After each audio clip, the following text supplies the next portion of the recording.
Muy bien. Feliz Día del Padre. Leí por ahí un meme que decía que es como el Simi, ¿no? Porque es lo mismo pero más barato. Sí, cierto. Pero con eso estamos contentos. Los hombres no somos tan exigentes, estamos felices. Muy bien.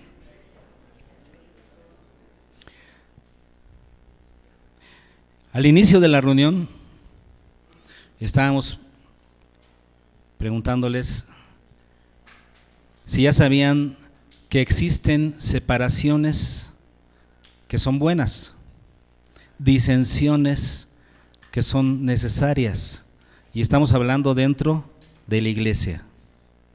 Hay disensiones que son buenas, que son necesarias dentro de la iglesia. Y suena raro, ¿no? Porque cuando hablamos, pensamos en esa palabra disensiones. ¿A qué le suena disensiones? Pleitos, problemas, diferencias, separación. Y cuando vemos eso en la iglesia, normalmente en la iglesia eso está reprobado. Por ejemplo, en 1 Corintios 3:3 dice: porque aún sois carnales, pues habiendo entre vosotros celos, contiendas y disensiones, ¿no sois carnales? Entonces Pablo está llamándole la atención a la iglesia de que entre ellos hay disensiones, y dice que es una obra de la carne. Está mal. Luego también, por ejemplo, nos dice Gálatas 5:20.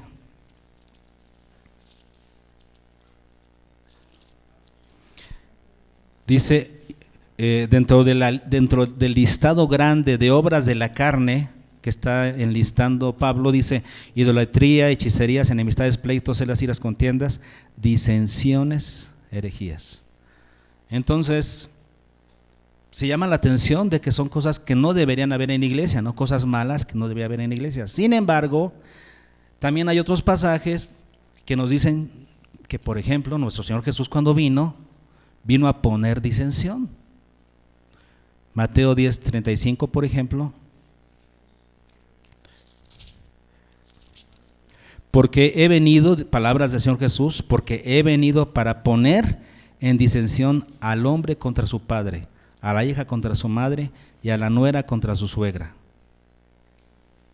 Entonces está bien, dice, ¿no? Algunos. Claro que ya sabemos que está hablando esto en el asunto de los temas de la predicación del evangelio. Cuando Jesús llega a un hogar, pues existe esa división, ¿no? Por ejemplo, se convierte la esposa y comienza a haber problemas, disensiones, separaciones entre el esposo y la esposa. Es normal, entre hijo y padre. El evangelio vino a hacer eso. Lucas 12:51 también nos dice algo similar.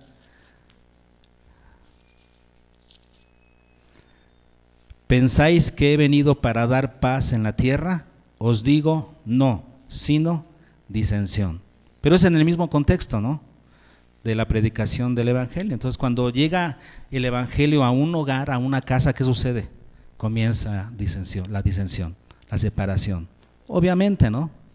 Ya después, por el buen testimonio de la persona que se convirtió, es muy probable que el resto de la familia comienza a acercarse al evangelio. Pero en un inicio, ¿qué hay? Disensión. Disensión. Esa palabra, disensión, es una palabra griega, que es la palabra airesis, que también se traduce a veces como herejía o secta. Pero la traducción literal de esta palabra, airesis, fíjense, su traducción literal es elección. ¿Qué es una disensión? La disensión viene con motivo de una elección. Entonces, uno elige una cosa y otro elige otra cosa. ¿Y eso qué produce? Esa predilección de alguien hacia algo y de otro hacia otra cosa produce división. Entonces diríamos que la palabra disensión no significa literalmente dividir, pero la acción de esa palabra produce divisiones. Eso es obvio. Entonces, cuando en una familia o en un grupo de personas unos eligen por una cosa y otros eligen por otra cosa, se da la división. ¿Ok? ¿Estamos bien con eso? ¿Ya entendimos lo que es la palabra disensión? La enseñanza de Jesús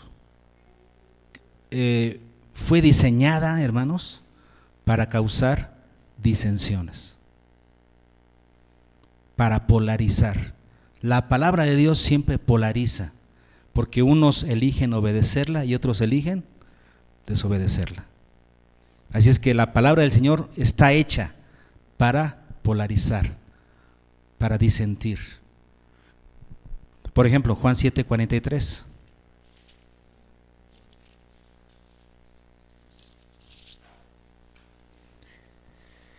Hubo entonces disensión entre la gente a causa de él. ¿A causa de quién? De Jesús. Porque unos decían, este es el Cristo, y otros decían, pero de Galilea vendrá el Cristo. No, dice la Escritura que de Belén, y comenzaba a crear ese tipo de problemas. ¿Será verdaderamente esto un profeta? ¿Será el Hijo de Dios? Y Jesús, su misma presencia ya comenzaba a causar disensión entre la gente, o sea, opiniones diferentes, elecciones distintas, a polarizar. En Juan 9:16 nos dice, entonces algunos de los fariseos decían, ese hombre no procede de Dios, porque no guarda el día de reposo. Otros decían, ¿cómo puede un hombre pecador hacer estas señales? Y había ¿qué? Disensión entre ellos, entre los fariseos y el resto de los judíos. Los fariseos querían a toda costa reprobarlo, pero la gente decía, pero las señales que él hace nos dicen que él viene de Dios. En el capítulo 10, versículo 19, volvió a haber disensión entre los judíos por estas palabras, cuando Jesús decía que él era el buen pastor. En Hechos 23,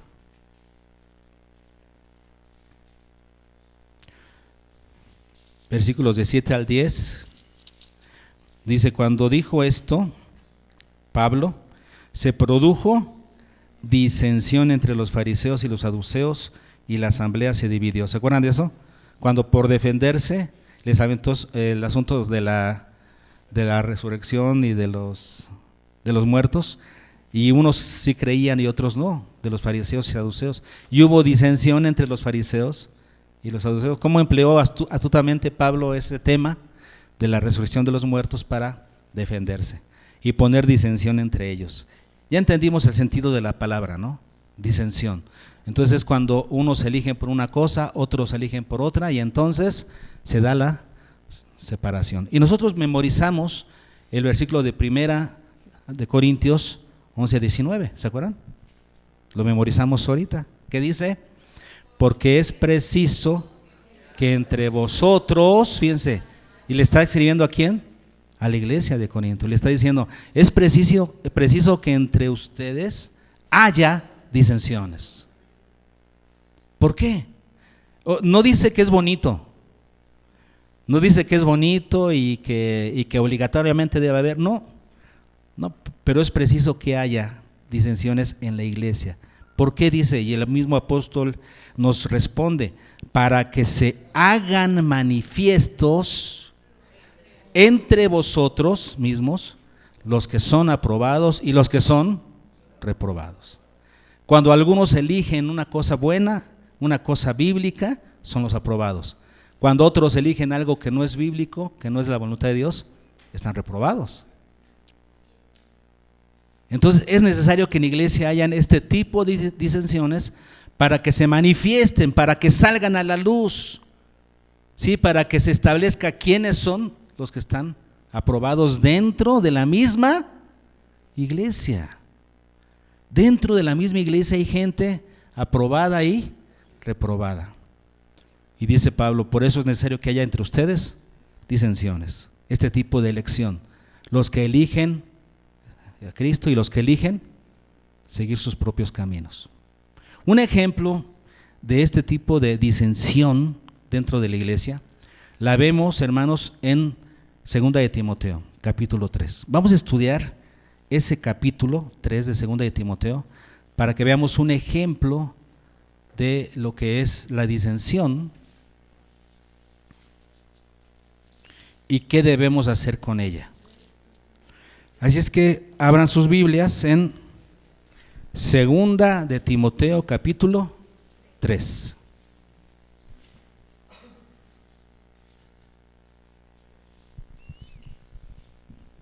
¿Ya está? Y vean ustedes cómo comienza en el versículo 1. También debes saber esto, le dice Pablo, ¿a quién? A Timoteo, ¿verdad? Esto es algo que debes saber, y es una orden, esto debes saberlo, ¿sí? O sea, no te estoy preguntando, Timoteo, hijo mío, discípulo amado, no te estoy preguntando si quieres, esto es algo que debes saber, es una orden. Ok, ¿qué es lo que debes saber, Timoteo? Que en los postreros días, se refiere a los días finales, eso quiere decir, entre más te acercas al día del fin. ¿Cuáles son los postreros días? Los que más se acercan al fin. ¿Cuándo va a ser el fin? No lo sabemos, pero cada vez estamos más cerca. Entonces quiere decir que estamos cada vez más cerca de los postreros días. Y aquí dice, debes saber que en los postreros días vendrán tiempos peligrosos. Vendrán tiempos peligrosos. La palabra peligroso realmente es una palabra, la palabra que se tradujo aquí en este versículo como peligroso, realmente no debía traducirse peligroso, porque muy pocas veces esta palabra se traduce como peligroso. Más bien se traduce como duro, penoso, trabajoso, difícil de tratar. ¿De qué estamos hablando entonces? Tiempos duros, penosos para el creyente, difíciles de tratar para el creyente, no tanto peligrosos de que te vayan a causar un peligro, de que te van a matar, aquí no está hablando de eso, está hablando de tiempos penosos, tiempos duros de tratar para el que es cristiano, para el verdadero cristiano, ¿ok? Ahora, ¿cuál es la razón de que conforme nos acercamos al día final, los días sean cada vez más difíciles de vivir? Para el creyente, para el cristiano, más penosos para vivir. ¿Cuál es la razón? Aquí el mismo apóstol los dice. ¿Por qué? Porque habrá hombres así. Y comienza a decir 24 características de los hombres que habrá en los postreros días. 24 características que harán que estos días sean cada vez más difíciles para el creyente. Y vamos a ver las 24, ¿les parece bien? Esa es la razón por la que serán días penosos, por el tipo de hombres que habrá en los posteriores días. Y cuando hablamos de hombres, no estamos hablando de género, no solamente masculino, ya sabemos que este es un genérico, estamos hablando de seres humanos, hombres, mujeres, niños, adultos, jóvenes, etcétera. ¿Cómo serán los hombres de los posteriores días? Primero, amadores de sí mismos. Una característica de los hombres de los posteriores días es que serán, y eso los hará difícil de tratar para el creyente. Son amadores de sí mismos. ¿Cómo le llamamos esto? Es humanismo puro, en donde se quita la mirada de Dios, se quita la meta de Dios. Ustedes recordarán que hace algunos siglos atrás, por ejemplo, hasta el siglo XV o XVI, desde el siglo I hasta los siglos XV y XVI, o sea 1500, 1600 años, el centro de atención era Dios, cualquier Dios, pero los pueblos tenían como su centro de atención a Dios. En las artes, en la cultura, en la filosofía, el centro de atención era Dios. Pero después del Renacimiento, de la Revolución Industrial, se comenzó a cambiar ese punto de atención de Dios a ¿quién? Al hombre. Y se vino a dar lo que llamamos ahora como humanismo. El centro está en el hombre. Hoy en día el centro de atención es el hombre, sus necesidades, lo que el hombre necesita, aún dentro de la iglesia. Hay gente que dice, es que Dios, pues seguramente lo que quiere es hacerme feliz. Y si esto me hace feliz, yo creo que Dios debe aprobarlo. Eso es humanismo. Dios no está aquí para hacerte feliz. Dios existe para su gloria. Y cuando tú, que fuiste creado para su gloria, vives para su gloria, es cuando te realizas. No debes vivir para tu gloria. Eso es humanismo. Hombres amadores de sí mismos. ¿Ok? Primera característica tremenda. Estas características primeras que vamos a ver son las que mueven los hilos de todas las demás características. Esta es una característica fuerte y por eso comienza con ella Pablo. Amadores de sí mismos. Número 2, avaros. Esta palabra es, fíjense bien, si la palabra amador de sí mismos, fíjense cuál palabra griega fue, filautos. Fila, amor, autos, amarse a sí mismo, filautos. Aquí esta otra palabra, avaros, es la palabra filarguros, amor a la plata. ¿Quién es el avaro? El que ama la plata, el billete, o cualquier cosa material. Estamos hablando de materialismo. Otra cosa que impregna el corazón del hombre del siglo XXI. El hombre del siglo XXI, ¿qué es? Materialista. Quiere tener dinero, tener una buena casa, un carro de buena marca y tener, entre más tenga, mejor se siente. Y si no tiene, siente que es desdichado. El hombre entonces es materialista, encariñado con la plata. ¿Ok? Y después de esto, yo creo que estas son dos características primordiales que, como digo, mueven los hilos de las demás características. Vean ustedes. Después de avaro, ¿qué dice? Vanaglorioso. ¿Qué es un vanaglorioso? Significa un fanfarrón, jactancioso. Alguien que habla mucho de quién, de sí mismo, claro, por sus logros, por lo que él es, por lo que él ha logrado. Es un fanfarrón. Y volvemos al punto del humanismo y el materialismo, porque el vanaglorioso es aquel que habla de sí mismo, de lo que es y de lo que tiene. Soberbio. ¿Qué es un soberbio? ¿Qué? Aquel que se siente más alto que los demás. A todos los ve así, ¿no? Él es más alto, más grande. El humanismo sigue impregnando aquí a los soberbios. Blasfemo. ¿Qué significa blasfemo? Porque casi siempre unimos esta palabra blasfemia con Dios solamente, ¿no? Pensamos que solamente se puede blasfemar de Dios. No. ¿Qué significa blasfemo? Hablar mal, exactamente. Es el que daña con sus palabras al prójimo. Entonces, aquella persona que se siente tan superior a los demás, que se da el permiso de hablar de los demás como si no pasara nada. Que no importa lo que les duela, ¿no? Esta es mi opinión. Y entonces lastima con sus palabras, blasfemo. ¿Qué sigue? Desobedientes a los padres. Desobediente significa una condición de ser impersuasible. O sea, no lo puedes persuadir de que le haga caso a los papás. Es una persona totalmente desobediente. El papá dice una cosa y él hace otra. Totalmente en contra de los padres. Y vemos que cada vez se está yendo el mundo para eso, ¿no?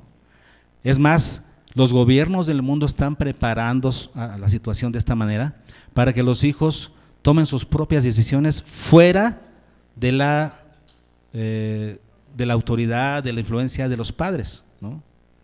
Los padres cada vez van a tener menos que ver con los hijos.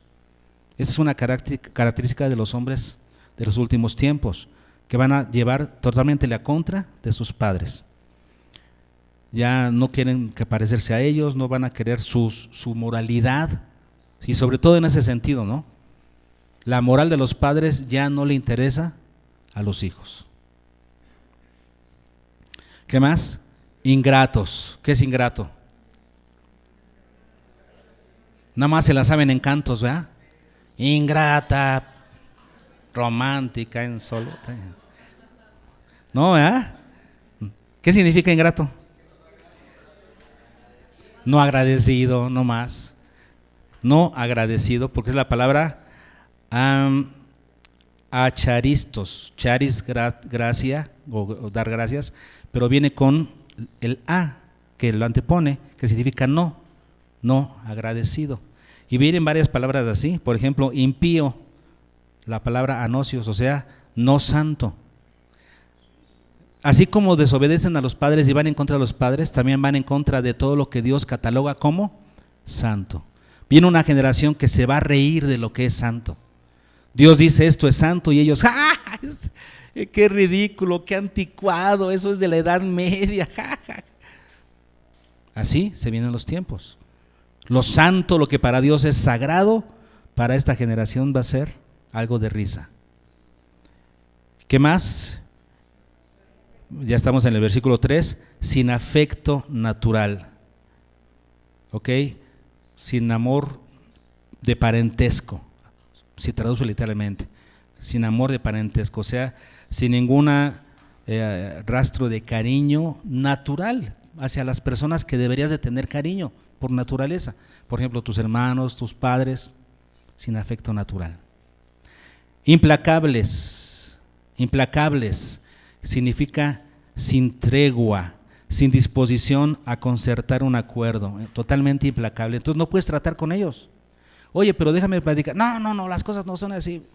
Totalmente implacables. ¿Les han tocado gente así? ¿Y dentro de su familia? Calumniadores. ¿Quién es un calumniador? ¿Ok? Aquel que acusa falsamente. Es un esparcidor de acusaciones. ¿Saben cuál es esa palabra? La palabra griega para calumniadores, diabolos. Porque el diablo es un calumniador, es uno de sus títulos. El título de Satanás, uno de sus nombres es diablos. ¿Por qué? Porque él es un calumniador, un acusador.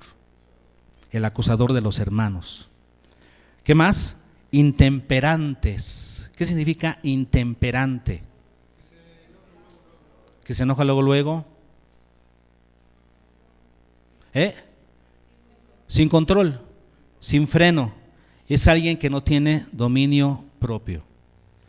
La característica de la sociedad de hoy es que son hedonistas, amantes al placer, amantes del placer.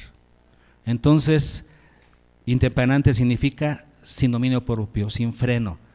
Les presentas cualquier cosa y sí, hay que probarlo. Y esto sí, vamos para allá. Y sí, todo lo que tiene que ver con placer es bienvenido. ¿Qué más? Crueles, que tiene que ver con desobedientes a los padres, porque los crueles son aquellos que no son persuasibles, no son dóciles, son salvajes, crueles. Salvajes no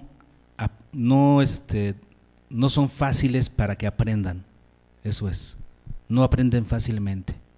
Son tan orgullosos, y vean cómo todo tiene que ver con el humanismo, ¿no? Están tan centrados en sí mismos que creen que tienen la razón, difícilmente los puedes persuadir de lo contrario. Entonces ahí está el papá diciéndole, no, es que hijo, mira, mija, las cosas no son así. No, es que tú ya estás viejo, tú no sabes. Ya se acabó la discusión. El papá no sabe, la mamá no sabe porque están viejos. Se acabó la discusión. Eso significa, esa es una característica de esta generación. ¿Qué más? Aborrecedores de lo bueno, que es la palabra afilagatos. Afilagatos. ¿Ustedes sabían que los gatos se afilan? Que es no amantes de las cosas buenas. ¿Y qué es lo bueno? Pues lo que Dios califica como bueno. Entonces son personas que no aman lo bueno, aborrecen las cosas buenas. Cuando Dios dice esto es bueno, ellos dicen, no, esa es una tontería, eso es malo. Pero Dios lo califica como bueno, pero ellos son aborrecedores de lo bueno. ¿Ok? ¿Qué más? Versículo 4, traidores. Son aquellos que ni les dices que te traigan algo y te lo traen. No, eso no es. Ese es traidores, ¿verdad? Traidores, ¿quiénes son? no leales, los que entregan a otros, ¿verdad? Los entregan exactamente. Entonces se venden por dinero y te entregan. En los posteriores tiempos dice que los hijos entregarán a los padres a persecución y los padres a los hijos. Los entregarán, traidores. En Lucas, Lucas le da ese título, ¿saben a quién? Ese título en griego, que es la palabra prodotes, a Judas. Judas el traidor. Qué feo que te apoden así, Judas el traidor. Así será esta generación. ¿Qué más? Impetuosos. ¿Quiénes son los impetuosos? Rápido, se encienden pronto, no tienen paciencia, se dejan llevar, exactamente. Fíjense qué interesante palabra esta, porque la palabra impetuoso, la palabra propetes, se traduce literalmente que se va de boca. O sea, se va de boca. O sea, son precipitados, temerarios. ¡Pum! Ya te fuiste de boca. Entonces ese es el sentido. Los impetuosos son los que no la piensan, hacen las cosas sin meditar. ¿Qué nos dijo Jesús? Cuando vayas a construir una torre, primero siéntate y haz cuentas a ver si puedes. El Señor Jesús nos enseña que midamos las consecuencias, que midamos las cosas, que lo pensemos bien antes de tomar una decisión. Pero ¿quiénes son estos impetuosos? Los que no la piensan, se lanzan y hacen las cosas mal. Infatuados. Infatuado, les voy a decir, fíjense, todos los demás de esta lista son sustantivos. Este es un verbo, el único verbo en esta lista, y está en tiempo perfecto participio. O sea, personas que están hinchadas de orgullo. Eso significa infatuado. Personas que están totalmente hinchadas de orgullo. Humanismo, ¿verdad? Enfoque en ellos mismos. Amadores, vimos arriba que eran amadores de sí mismos, ¿verdad? ¿Cuál es la consecuencia? Que ahora son amadores de los deleites, o sea, de los placeres, más que de Dios. Aman los placeres más que a Dios. Esa es y estamos hablando que puede ser gente de iglesia, ¿no? Gente que conoce el evangelio, pero aman más los deleites que a Dios. Versículo 5. Que tendrán apariencia de piedad. Apariencia, o sea, van a aparentar piedad. ¿Y qué significa piedad? Bondad. Se parece a bueno, tiene que ver con la misericordia. Pues es que a veces decimos que es muy piadoso, que pensamos que es muy misericordioso. De buena voluntad.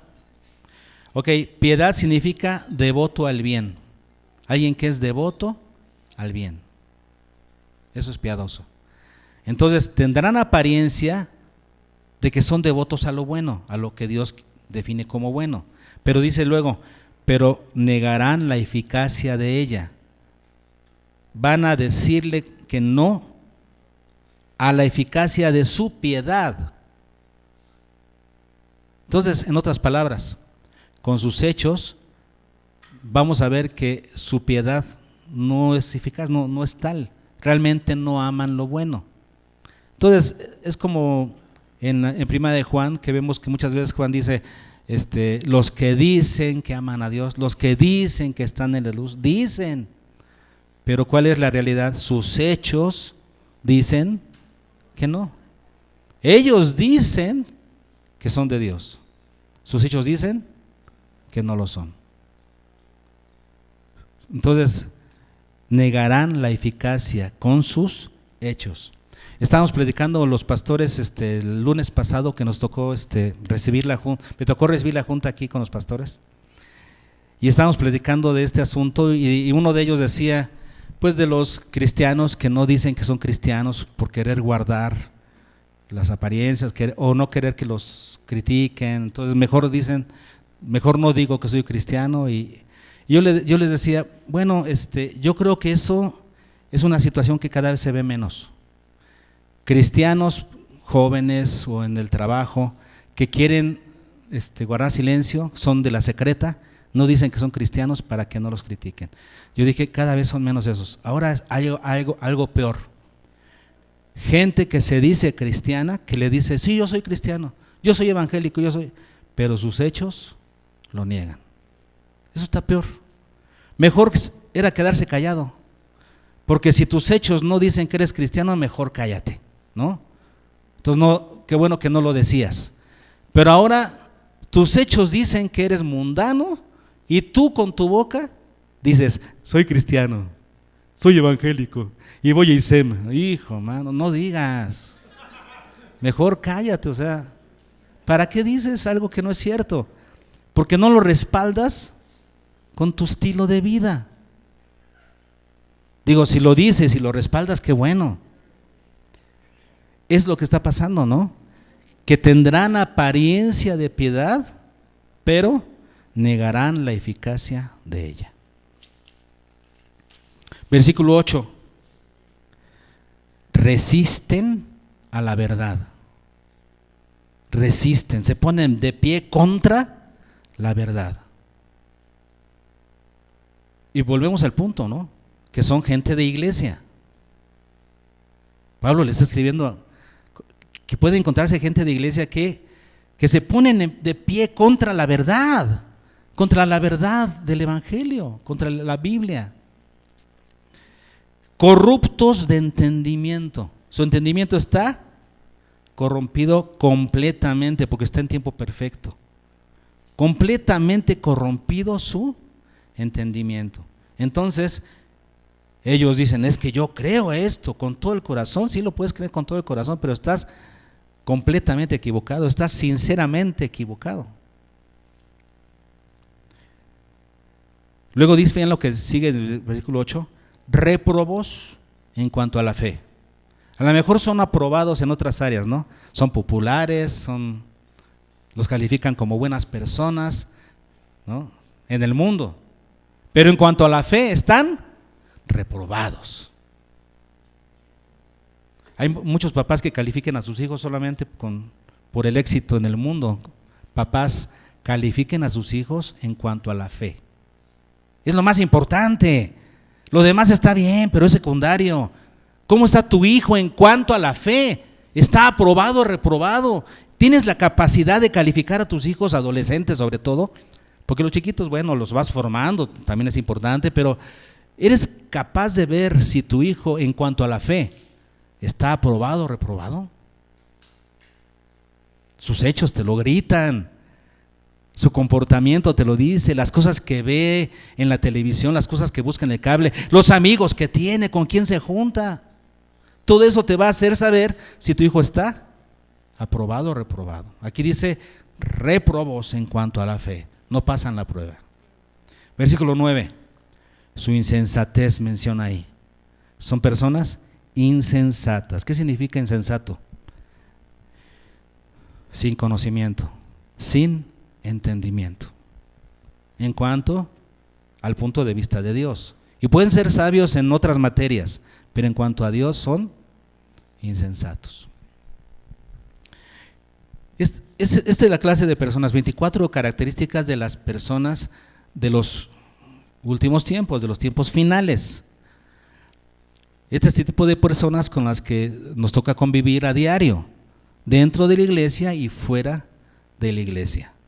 Y parecería, yo estaba leyendo el libro de Sofonías y me encontré una declaración en Sofonías 2:1 que es muy tremenda, acerca de cómo en un solo término el profeta describe a toda la nación de Israel.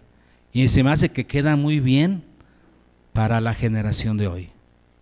Les llama nación sin pudor, Sofonías 2:1. Nación sin pudor. Así los califica. Y creo que eso le queda muy bien a una nación que ha olvidado a Dios, que se enfoca en sí mismo, que se enfoca en sus necesidades, una nación, un grupo de personas que se enfocan en sí mismos y en lo material, que se enfocan en el placer. Son una nación sin pudor. ¿Qué significa pudor? vergüenza, pena, modestia, recato, nación sin pudor. Y nosotros vivimos hoy en día con una nación sin pudor. Las personas que sí tienen pudor son las personas que tienen consideración por los demás, no por uno mismo, sino por los demás. En cambio, hoy en día dicen, es mi vida y yo hago con ella lo que quiera, y si a los demás no les gusta, me vale. Pero la persona pudorosa, ¿saben qué? Se fija en los demás para no causar daño a los demás. Una persona pudorosa se detiene, el pudor es lo que detiene a una persona para cometer algún acto indigno que pudiera afectar a la vida de la otra persona. En 1 Timoteo 2:9, el apóstol Pablo le dice a las mujeres que se atavíen, no con peinados ostentosos, no con ropas caras, no con demasiada joyería, no, que se atavíen, que se arreglen con pudor y modestia. Muchachas, sobre todo las mujeres, deben vestirse con pudor, con vergüenza, con recato, para no provocar a alguien, a otra persona que puede ser débil. A veces pensamos, ay, pero es que tiene la mente cochina. Pues sí, ¿qué? Un hombre de Dios procura no tener la mente cochina. Un hombre de Dios va a procurar pues taparse, voltearse. Pero eso a ti no te importa. Tú delante de Dios debes ser recatada, pudorosa. Una nación sin pudor. Ok, ¿qué hacer con personas así? Que están enfocadas en sí mismos, que están enfocadas en lo material, que están enfocadas en el placer. Porque diríamos que ese podría ser el resumen de estas 24 características, ¿no? Las personas que no tienen a Dios de los últimos días, principalmente se enfocan en sí mismos, en lo material y en el placer. ¿Qué hacer con ese tipo de personas? ¿Quieren saber? Claro, versículo 5. Estamos en 2 Timoteo 3, versículo 5. A estos evita. Lo primero que tienes que hacer es evitarlos, no juntarte con ellos. La palabra evita significa hacerse girar a uno mismo hacia afuera. En otras palabras, vas hacia acá, te encuentras con una persona así y tú te haces girar y te vas. A estos evita. Tienes que evitarlos, no juntarte. Oye, va a haber una excursión y vamos a ir a... No voy, gracias. ¿Con quién te juntas? Dime con quién te juntas y te diré quién eres. El lobo, el que se junta con lobos, son dichos populares que tienen toda la razón. Y un creyente tiene que separarse de ese tipo de personas. Por ejemplo, en 1 Corintios 5:11 dice: no te he pedido que te separes totalmente de los que son pecadores en este mundo, pero de aquellos que están en iglesia, fíjense, que se dicen hermanos, pero son adúlteros, etcétera, etcétera, son fornicarios, ávaros. Dice: con los tales ni aún comáis, con ellos ni aún comas. ¿Con quién te vas a juntar? Júntate con las personas que te pueden aportar para tu vida cristiana, no con las personas que te pueden llevar a los deseos de la carne.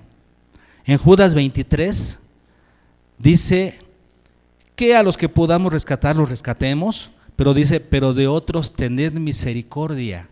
Solamente como diciendo, pues están totalmente perdidos, no quieren nada de Dios, tenles misericordia. Pero vean lo que sigue: aborreciendo aún la ropa contaminada por su carne. Pero a veces decimos, no, hay que amarlos y hay que seguir con ellos y hay que juntarlos y hay que... Bueno, pues que se junte con otros, yo no me voy a juntar, lo siento, yo no. ¿Por qué? ¿Por qué eres tan así, tan tajante? No tienes el amor de Dios. No eres pastor y debes amar a los hermanos. No, a ellos no. Lo siento, la instrucción bíblica es que no me junte. ¿Por qué es tan importante esto? Pues vean lo que sigue. Versículo 6. Porque estos son, y tú los metes en tu casa, y te juntas y todo. Bueno, dice, porque estos son los que se meten en las casas y llevan cautivas a las mujercillas cargadas de pecados, arrastradas por diversas concupiscencias. ¿Es lo que quieres? ¿Ese tipo de influencia en tu casa? Y sigue diciendo, esas mujercillas que son cargadas son llevadas por estos hombres, arrastradas por ellos, estas siempre están aprendiendo y nunca pueden llegar al conocimiento de la verdad. Pues por eso les pasa lo que les pasa, obviamente, ¿no? O sea, son personas que nunca aprenden y por eso pues siempre van a caer, pues, ¿sí? Los que están firmes no van a caer. Pero en tu familia tú tienes gente firme y gente no tan firme. Aquí dice que lo que tienes que hacer es, a estos evita. Primer paso, evítalos. Selecciona bien a las personas con las que te vas a tener comunión.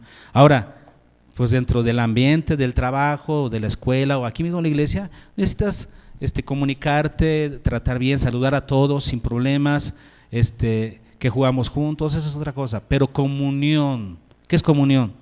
Tener en común todas las cosas.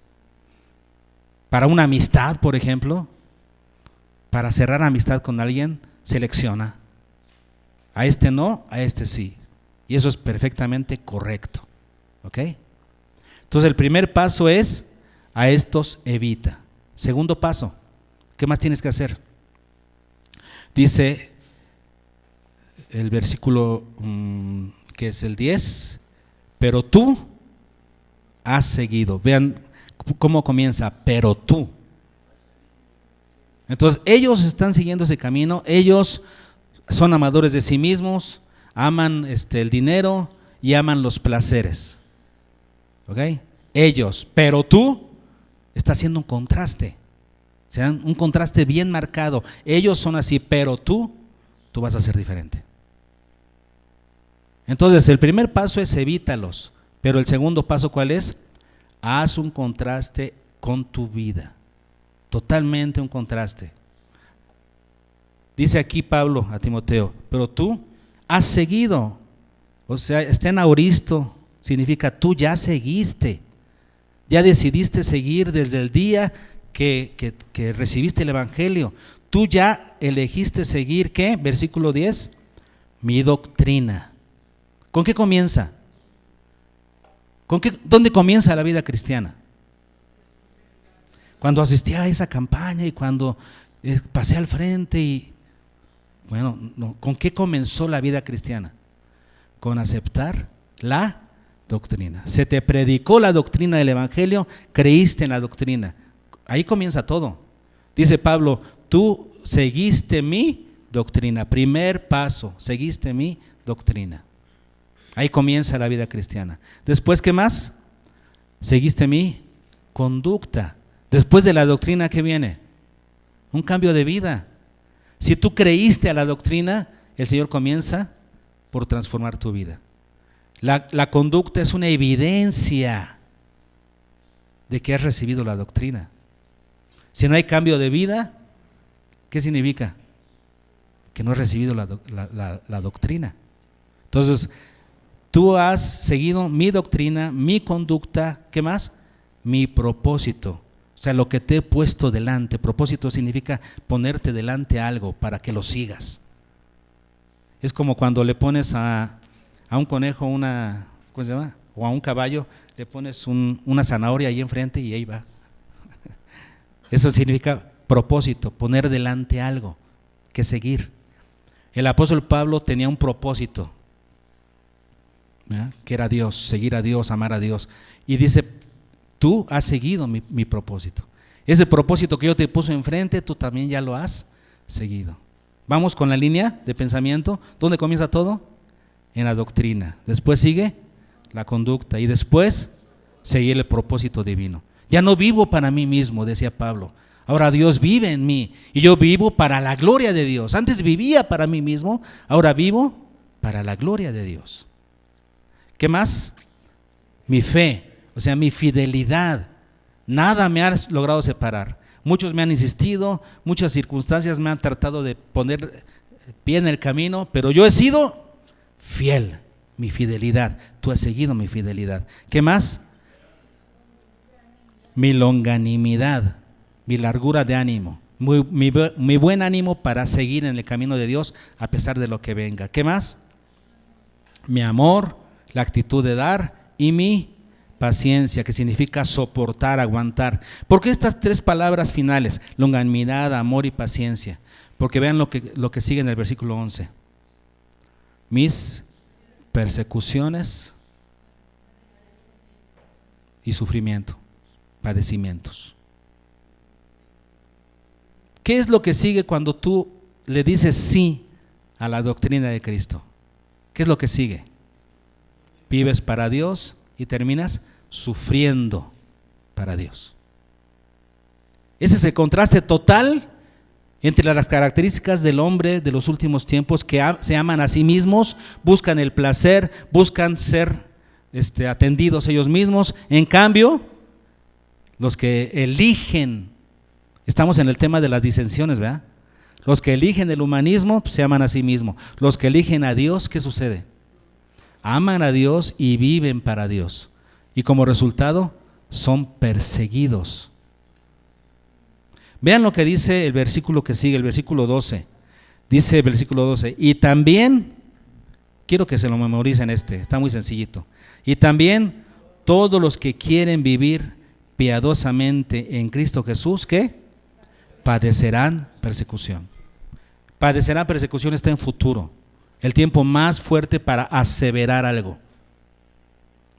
Y el Señor dice, todos los que quieran vivir piadosamente en Cristo Jesús, padecerán persecución. ¿Qué diferencia entre los hombres que se buscan a sí mismos y buscan el placer, a los que viven para Dios y están dispuestos a recibir persecución y sufrimiento? Pero sigue adelante, porque ahí no se acaba la lista. Y sigue diciendo, vamos al versículo 14. ¿Se acuerdan del versículo 10 que dice, pero tú ya seguiste, has seguido? Y ahora dice, pero persiste tú. Aquello ya lo habías recibido, ahora tienes que persistir. Aquello ya habías tomado la decisión de seguirlo y lo has seguido. Ahora te pido que persistas en esto. ¿En qué le pide Pablo que persista? Pero persiste tú en lo que has aprendido, lo que ya aprendiste.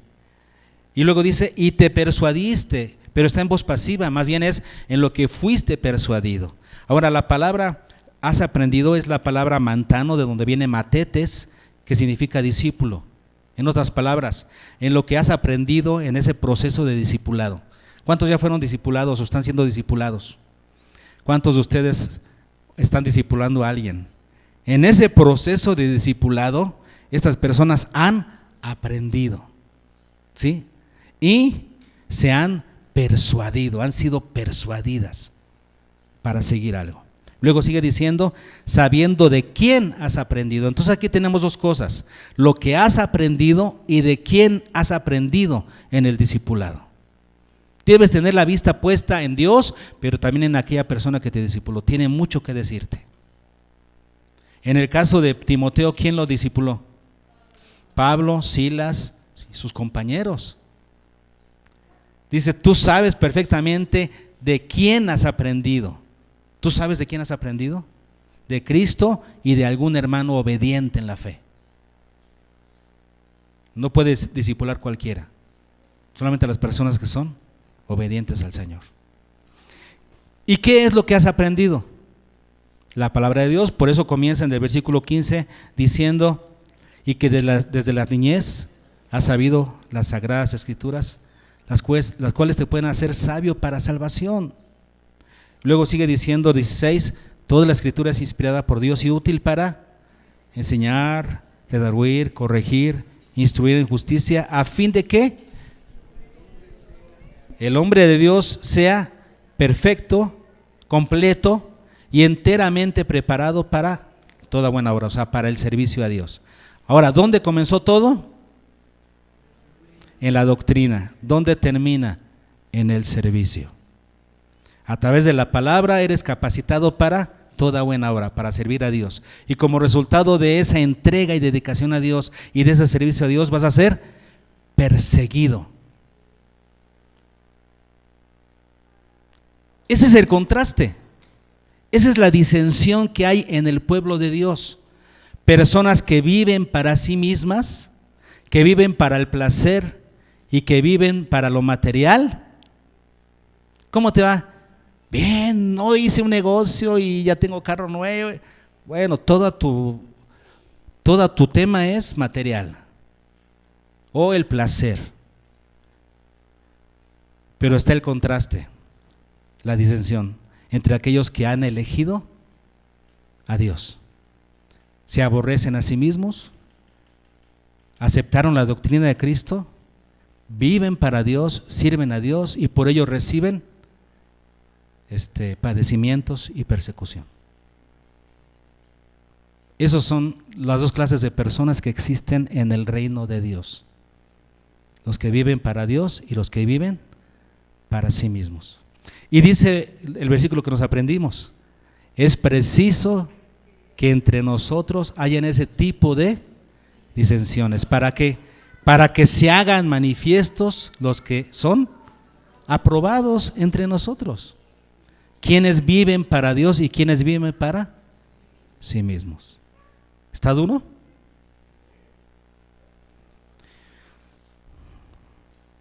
Pero tú eliges. Habrá disensión y se manifestará los que son aprobados, pero la elección está en tus manos. ¿Eliges vivir para ti mismo, para los placeres y para lo material, o eliges vivir para Dios?